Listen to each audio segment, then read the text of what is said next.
हरिओम, ओम आनंद ma'am, Om Shanti ma'am, ओम ज्ञान ma'am, आप सभी दर्शकों का हमारे चैनल पर स्वागत है। आज हम लोग बीएड फर्स्ट सेमेस्टर के अंतर्गत अच्छे शिक्षक के महत्वपूर्ण गुण क्या है या उसकी महत्वपूर्ण विशेषता क्या होती है उसको हम लोग देखेंगे। क्योंकि अध्यापक की भूमिकाओं की बात आ रही है तो अध्यापकों का एक मेजरमेंट या एक दायरा या एक स्वरूप भी सुनिश्चित होना चाहिए।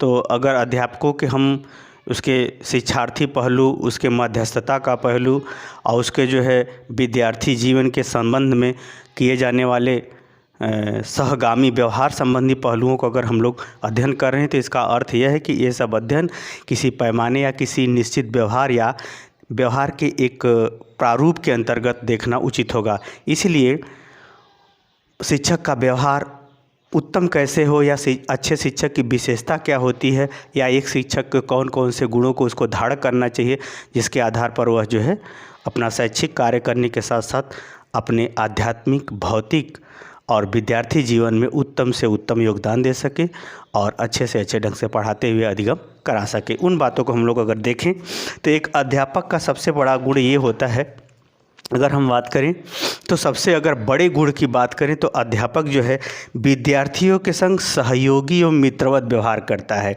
याद रखिए, जैसे मित्रता में कोई भय नहीं होता, प्रेम होता है, तो अध्यापक विद्यार्थियों के संग कैसा व्यवहार करता है? मित्रवत व्यवहार करता है कि विद्यार्थी उसे डरे न, अपनी शंका का, अपनी कमियों का, अपनी बातों का वह जिक्र कर सके, वैसा उसके पास व्यवहार होना चाहिए विद्यार्थियों के संग। यदि किसी प्रकार का उसे डर होता है, कोई समस्या उत्पन्न होती है तो वह भी गुरु से कहे और अध्यापक उसके गलतियों को या उसके कमियों को क्षमा करते हुए एक सहयोगी के रूप में उसमें सुधार करने के लिए भी प्रयासरत होना चाहिए। जो सबसे बड़ी विशेषता है, अध्यापक का मित्रवत व्यवहार होना चाहिए और सहयोगी के रूप में भूमिका होना चाहिए। तब जो है ज्ञान या ज्ञान के अंतर्गत होने वाले शंका समाधान, ये प्रवृत्तियाँ बढ़ जाती हैं और ज्ञान अपने उत्तम अवस्था में होता है। हाँ, गलत कार्यों में डर होना आवश्यक है, गलत कार्यों से दूर रहने में डर ही महत्वपूर्ण कार्य करता है। इसलिए अगर शिक्षकों की सबसे बड़ा अगर विशेषता हम बात करें, क्योंकि शिक्षक शब्द जैसे ही लगा कुछ ना कुछ उसे अधिक आता ही है, परंतु जो ये वाला सहयोगी और मित्रवत वाला जो गुण है, इस माध्यम से अध्यापक जो है अपने विद्यार्थियों को हृदय में अपना स्थान बनाता है और उनके जीवन में महत्वपूर्ण योगदान करते हुए उसके व्यक्तित्व के विकास में सफल हो जाता है। ये सबसे बड़ा गुण है। चलते हैं आगे। पहला है इसमें विषय का पूर्ण ज्ञान एवं संबंध, यानी अध्यापक को अपने विषय का पूर्ण ज्ञान होना चाहिए, उसके प्रत्येक पहलू का उसको ज्ञान होना चाहिए, उसके परिवर्तन की प्रवृत्ति का ज्ञान होना चाहिए, प्रत्येक स्तर पर उस विषय का स्वरूप का भी ज्ञान होना चाहिए, उसके विभिन्न कठिनता स्तर का भी ज्ञान होना चाहिए, उस विषय से संबंधित जो अन्य विषय उस विषय को प्रभावित करते हैं, यानी उस विषय का जो अन्य विषयों से संबंध बनता है उसको जानकारी होनी चाहिए। अगर एक प्रकार से हम कहें तो अपने विषय से संबंधित जो सामान्य विषय हैं जो उस विषय को प्रभावित करती हैं, उस विषय की भी जानकारी होनी चाहिए। जैसे अगर हम बात करें समाजशास्त्र, तो समाजशास्त्र पर अर्थशास्त्र का भी प्रभाव पड़ता है, राजनीति शास्त्र का भी प्रभाव पड़ता है और जो है इन दो विषयों का विशेष प्रभाव पड़ता है। इसके संग गृह विज्ञान का भी अपना प्रभाव पड़ता है। इस प्रकार से अगर हम कहें कि समाजशास्त्र का जो अन्य विषयों से संबंध है उससे भी संबंधित उसको जानकारी होना चाहिए, यानी विषय का पूर्ण ज्ञान होना चाहिए, साथ ही उस विषय से संबंधित जो उससे संबंध रखने वाले विषय हैं उसके भी विषय में उसे सामान्य जानकारी होनी चाहिए। दूसरा है चरित्र एवं नैतिकता। नैतिकता का मतलब होता है नियम युक्त क्रिया। जो अध्यापक को क्या होना चाहिए, प्रत्येक कार्य, शैक्षिक कार्य और जीवन में से संबंधित कार्य नैतिक होना चाहिए, उसको नियम से करना चाहिए, उसको नियमबद्ध सुव्यवस्थित समयानुसार ढंग से करना चाहिए। तो नैतिकता उसके अंदर होना चाहिए। चरित्रवान का मतलब होता है जो चाल चलन जिसका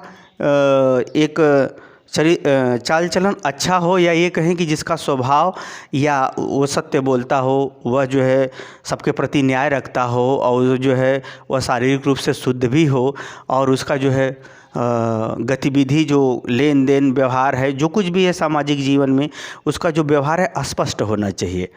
उसका व्यवहार स्पष्ट होना चाहिए। ख़ास तौर से शिक्षक है तो शिक्षक की तरह दिखना भी चाहिए, शिक्षक की तरह उसे रहना चाहिए।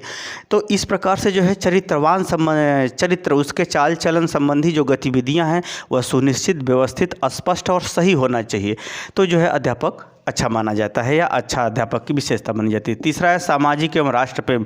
अध्यापक जो है समाज के अच्छे नियम, अच्छे व्यवहार, अच्छे सिद्धांत, अच्छे आदर्शों का सम्मान करता है और उसका पालन करता है, स्वयं भी है और विद्यार्थियों से भी पालन कराता है। साथ ही वह राष्ट्र प्रेम की भावनाओं को जागृत करता है। समाज के अंतर्गत अगर कोई बुराई है, जैसे जातिवाद, धर्म को लेकर बुराई है या क्षेत्र को लेकर के बुराई है या जो है सामाजिक संघर्ष को लेकर के बुराई, तो सामाजिक बुराइयों को कम करता है और अच्छाइयों को बढ़ाने का भी कार्य करता है। साथ में सबको जोड़ता है।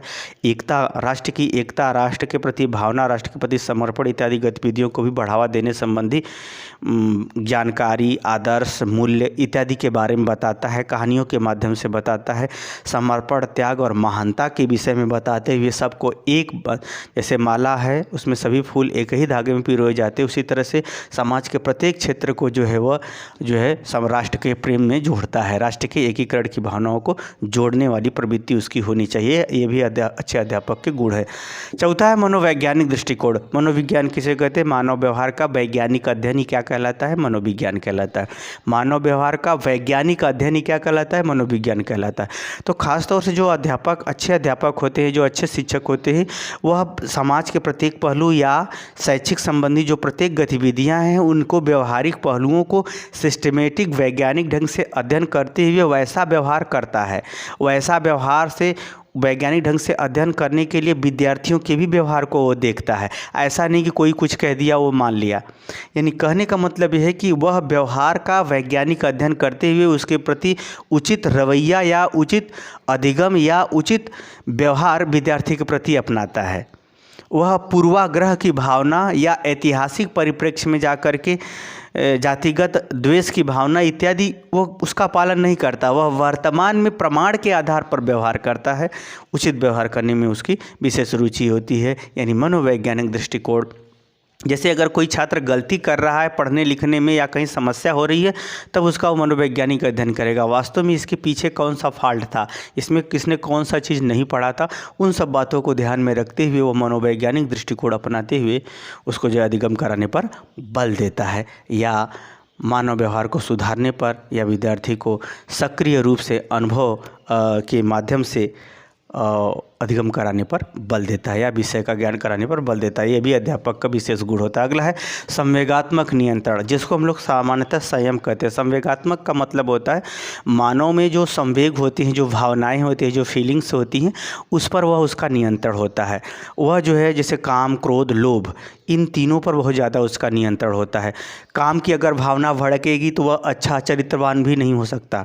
यानी कहने का मतलब ये है कि संवेगात्मक जो गलत संवेग है, काम, क्रोध, लोभ और मोह, ये गलत संवेगों को घटाता है, अच्छे संवेगों को बढ़ाता है। जैसे प्रेम, प्रेरणा, वो एक प्रकार से प्रेम, रुचि, ध्यान, ये सब अच्छे संवेगों को क्या करता है? बढ़ाता है।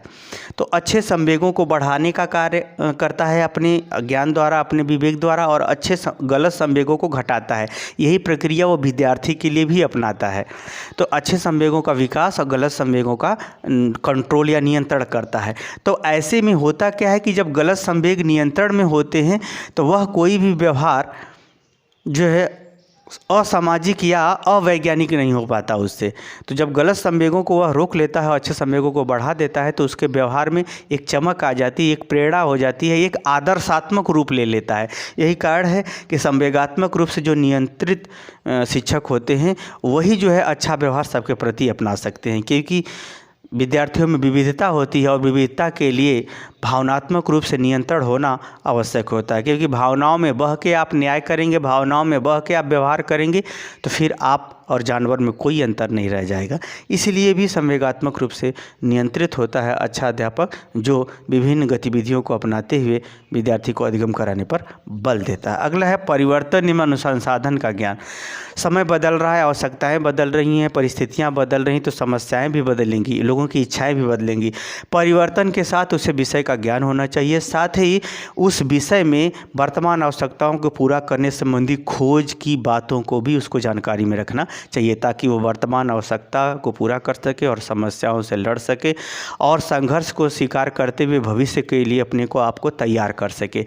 इसलिए अध्यापक में परिवर्तन और अनुसंधान की प्रवृत्ति भी विशेष रूप से होना चाहिए। जो हमने सबसे महत्वपूर्ण बताया था, सहयोगी एवं निमित्रवत। अध्यापक जो है विद्यार्थी के संग एक सहयोगी की भूमिका में काम करता है, एक सहायक की भूमिका में काम करता है, जिसके कारण से अध्यापक क्या होता है, एक हृदय से मित्रवत भावना से जुड़ा रहता है। इस प्रकार से जो है सहयोगी और मित्रवत, ये दो ऐसी प्रवृत्तियां होती है अध्यापक के अंदर जो उसे लोकप्रिय बना देती हैं, हर विद्यार्थी का चहेता बना देती है। ज्ञानी होना अलग बात है और ज्ञान को प्रस्तुत करना अलग बात है। तो जो विषय का ज्ञान होने के संग संग उसे संबंधित विषयों का ज्ञान होना चाहिए, साथ में उसका प्रस्तुतिकरण भी अच्छा होना चाहिए। तो ये जो प्रस्तुतिकरण अच्छा तब हो जाएगा जब वह इन सभी विशेषताओं को वह धारण करता हो, या जो भी विशेषताएं न हो उसे वह अपनाने का प्रयास करता हो। तो धीरे धीरे अभ्यास के माध्यम से, शिक्षण के माध्यम से वह धीरे धीरे इन महत्वपूर्ण गुणों को धारण करते हुए लोकप्रिय शिक्षक या आदर्शात्मक शिक्षक के रूप में प्रतिष्ठित हो जाता है। मुझे उम्मीद है कि आप समझ गए होंगे कि अच्छे अध्यापकों के क्या गुण होते हैं, उनके अंदर क्या मेंटेलिटी होती है, उनका व्यवहार, उनका सोच, उनका त्याग, उनकी तत्परता, उनकी मेहनत, उनकी प्रेरणा किस प्रकार से होती है, जिसके कारण से उत्तरोत्तर विद्यार्थी विकास करते जाते हैं और वह शिक्षक के रूप में लोकप्रिय व सदैव आदरणीय बन जाता है। मुझे उम्मीद है कि मेरा व्याख्यान आप समझ गए होंगे। समझ गए तो कमेंट बॉक्स में जरूर बताइए। साथ ही मेरे चैनल को लाइक शेयर सब्सक्राइब भी कीजिए। हरिओम।